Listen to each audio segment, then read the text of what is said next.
నమస్తే రమ్మగారు. నమస్తే జయ. రమ్మగారు, దానాలు రకరకాల దానాలు చేయటం వల్ల రకరకాల ఫలితాలు ఉంటాయని చెప్తూ ఉంటారు కదా, దీనికి సంబంధించి ఏదైనా స్టోరీస్ ఉన్నాయండి? బాగుంటాయి, మంచి మంచి కథలు ఉన్నాయి. చందమామ కథ చాలా బాగుంటుంది. ఒక ఊళ్ళో ఒక పేదవాడు ఉండేవాడట.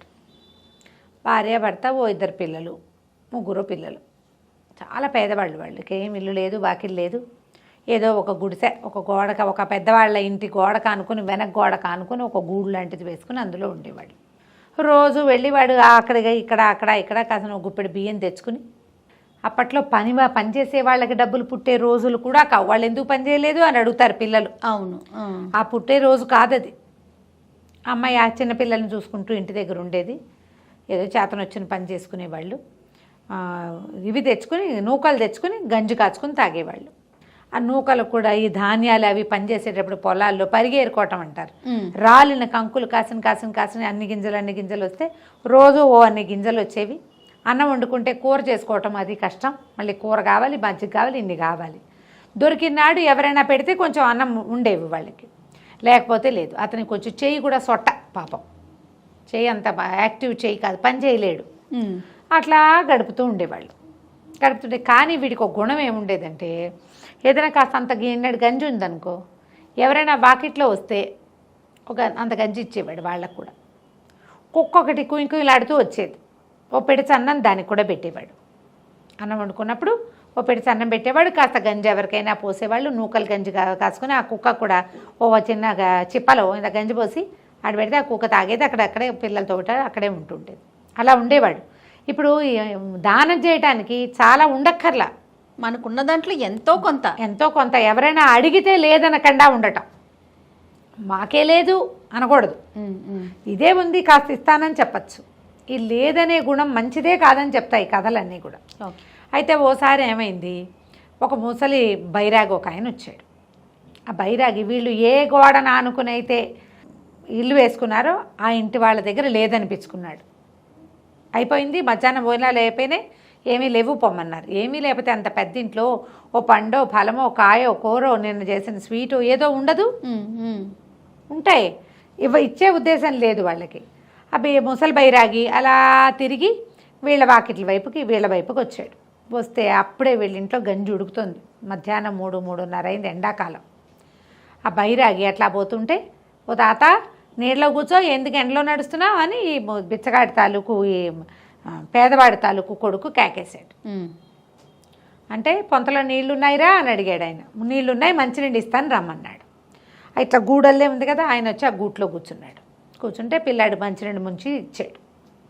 నీళ్ళు తాగి ఆకలిస్తుందిరా అన్నాడు. అనేసరికల్లా ఈ పేద ఆయన అన్నాడు, బాబు గంజేనండి, పెద్దవి ఏమి ఇవ్వలేము, అన్నం వండుకోలేదు, ఈ పూట గంజి ఉంది, గంజి ఉడికింది ఇప్పుడే పళ్ళేల్లో గంజి పోసుకుంటున్నామని 4-5 పళ్ళేరు అంతంత గంజి పోసుకుంటూ ఏం చేశాడు, తన పళ్ళెంలో ఇంచి కాస్త, పెళ్ళాం పళ్ళెంలో ఇంచి కాస్త వచ్చి పలబూసి ఆయన చేతికిచ్చాడు.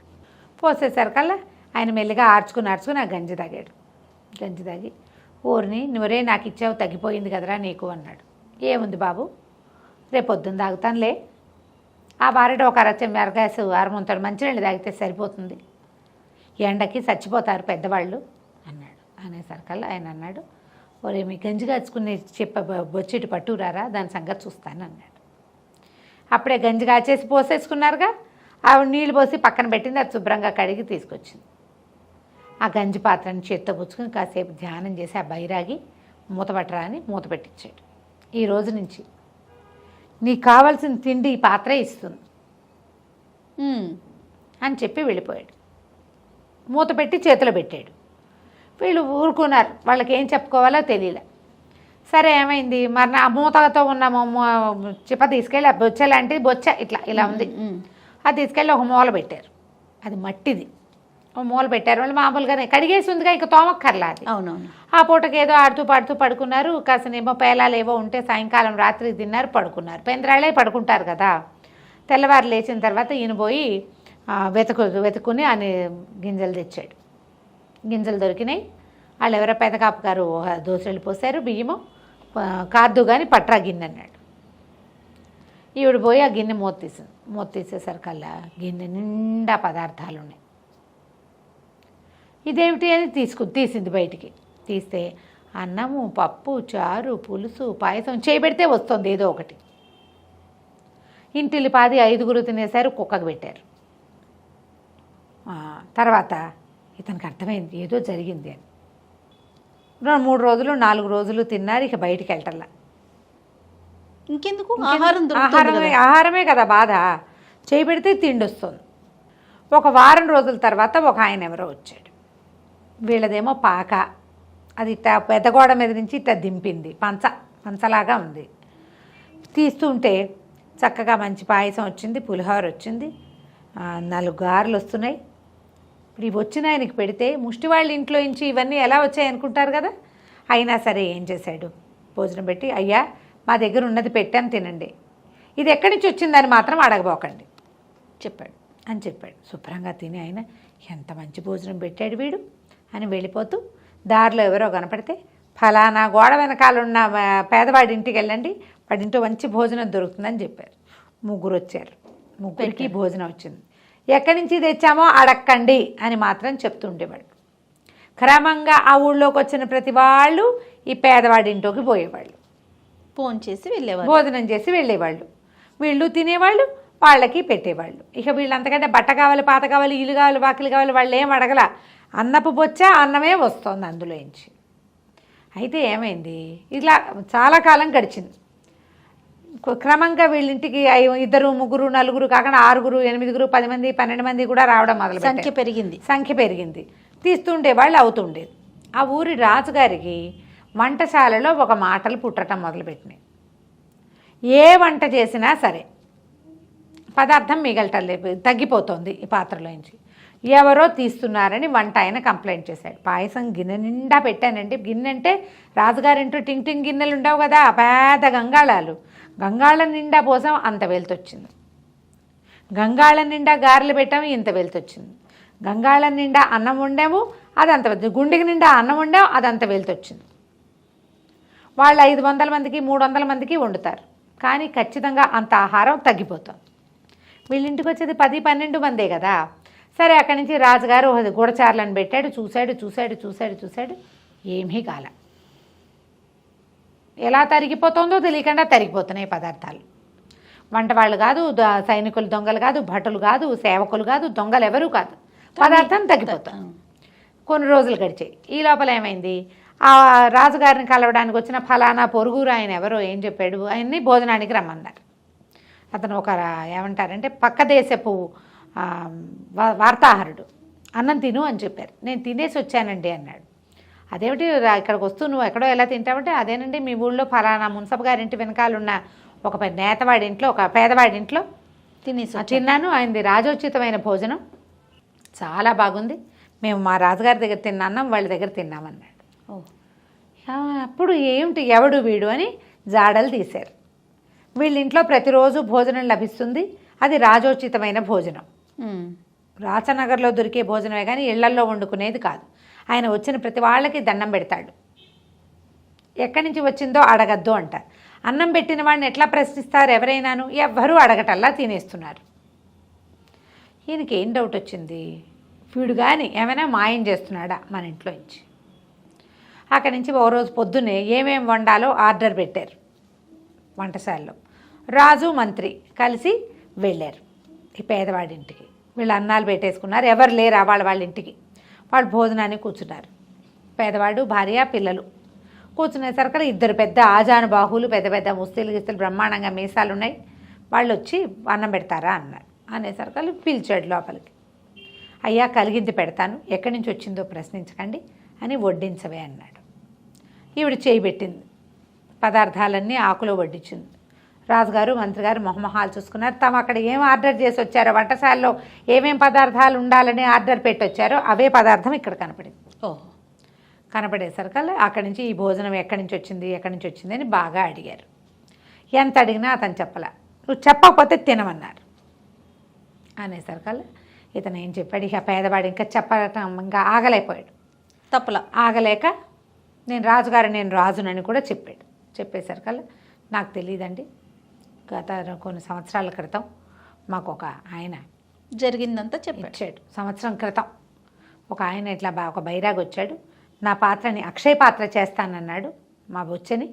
అది అక్షయ పాత్ర అయింది, అందులో నుంచి పదార్థం వస్తుంది, నేను ఎవరు వస్తే వాళ్ళకి పెడతా, ఎవరు రాపితే మేము తింటాం, ఎంతమంది వచ్చినా అందులో నుంచి పదార్థం వస్తూనే ఉంటుంది. రాజు కొళ్ళు మండిపోయింది. నా భోజనాన్ని వీడికి ఇస్తాడా ఎవడైనా బైరాగి, నీ బొచ్చిటి పట్టురా అన్నాడు. పట్టురాగానే ఆ బొచ్చని కర్ర పెట్టి ఫడేల్మని కొట్టేశాడు. చిప్ప ముక్కలైపోయింది, మట్టి పాత్ర కదా, చెర వెళ్ళిపోయాడు. పేదవాడి భార్య అక్కుళ్ళు బొక్కుళ్ళుగా ఏడ్చింది. అయ్యో పాత్ర పగిలిపోయిందంటే పేదవాడు ఓదార్చాడు. ఏమి ఎన్నేళ్ళ నుంచి మనం గంజి తాగుతున్నాం, ఏడాదే కదా అయ్యింది, పోనీలే, ఈ పాత్ర లేకపోతే పోయింది, మనకు ప్రాప్తం అదే, ఇన్నాళ్ళు మనం తింటాం కాకుండా మనతో పాటు ఎంతమందికో అన్నం పెట్టగలిగాం, పోనీమన్నాడు. రాజుగారి ఇంటికి వెళ్ళాడు. కానీ ఇక్కడ వడ్డిచ్చిన పాత్ర ఆకులోది అన్నం తినలా, వీళ్ళ ఇంట్లో పేదవాడి ఇంట్లో తినకుండా వెళ్ళిపోయాడు. ఇంటికి వెళ్ళంగానే ఆయనకి భోజనం లభించలే. వంటవాడు పాత్రలన్నీ ఖాళీ అయిపోయాయండి అని చెప్పాడు.